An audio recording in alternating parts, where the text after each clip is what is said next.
La fronde des médecins contre la généralisation du tiers payant, cette disposition qui permet aux patients de ne pas s'acquitter du montant de la consultation.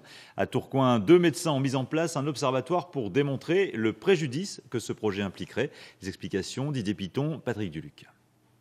Juin 2014, Marisol Touraine dévoile les orientations de sa nouvelle loi sur la santé. Une réforme qui va mettre le feu aux poudres dans le milieu médical.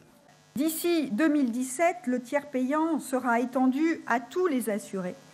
Quelques mois plus tard, 2 médecins tourquenois décident d'entrer en guerre contre cette réforme et créent le premier observatoire du tiers payant sur le territoire français. Un outil dont l'objectif est d'analyser les délais de remboursement de la caisse d'assurance maladie pour chaque médecin qui en ferait la demande. En fait, là, on se rend compte sur l'ensemble de mes 55 000 actes qu'on se retrouve à plus de 15 jours de délai dans plus de 3000 factures. Je vais prendre votre bras.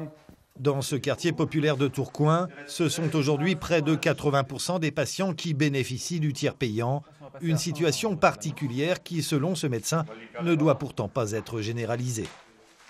Le tiers payant, il est nécessaire pour les personnes qui ont de faibles revenus. Il est indispensable dans ces cas-là, mais il est absolument illégitime à partir du moment où les gens ont les moyens d'avancer la somme de la consultation. Ça représente un coût qui est très important. On estime le coût à 800 millions d'euros. Et mettre 800 millions d'euros pour donner le tiers payant aux personnes les plus riches, ça n'a pas de sens. Un non-sens également pour cet autre praticien. Installé à Tourcoing depuis plus de 7 ans, il a décidé lui aussi de se battre contre une réforme qui, dit-il, pénaliserait autant les patients que les médecins. Honnêtement, nous, pour le moment, les patients ne sont pas demandeurs d'avoir un tiers payant généralisé. Les personnes qui gagnent leur vie normalement, on va dire, peuvent nous avancer les 23 euros. Et nous, je répète, derrière, c'est vraiment une charge administrative qui nous prendrait, dans les statistiques, ça nous prendrait 25% de notre temps à gérer ces tiers payants.